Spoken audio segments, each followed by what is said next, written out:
Сәлем баршаңызға. Менің каналыма қош келдіңіздер. Бүгін дәл осындай күз мезгілінде иммунитетті көтеретін дәруменге толы салатпен бөлісемін. Ол үшін бізге 2 алма, 2 қызылша және мейіз бен грек жаңғағы қажет. Мен бұл жерде қызылшаны суға асып пісіріп алдым. Ең алдымен біз қызылшаның барлығын үккіштің осындай орташа көзінен өткізіп аламыз. Қызылшаны үккіштен өткізбей, оны ұсақ бөліктерге бөліп турап алсаңыздар болады. Мінекей мен барлық қызылшаны осылай өткізіп алдым.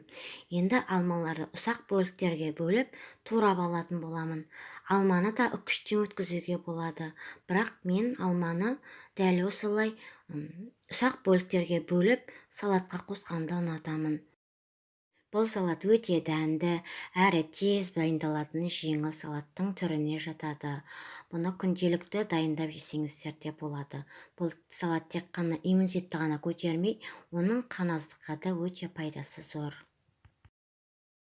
Алмалардың барлығын турап алғаннан кейін үккіштен өткізілген қызылшаның үстіне саламын.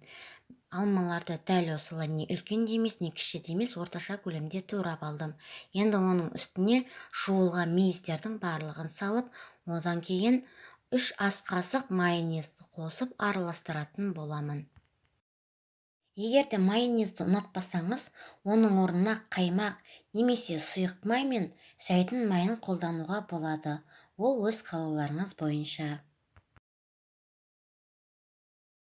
Міне, барлығы толық араласып, салатым дайын болды. Бұл салатты мен грек жаңғағымен әсемдейтін боламын. Сіздер өз қалауларыңыз бойынша әсемдесеңіздер болады. Грек жаңғағын дәл осы видеодағыдай барлығын турап аламын.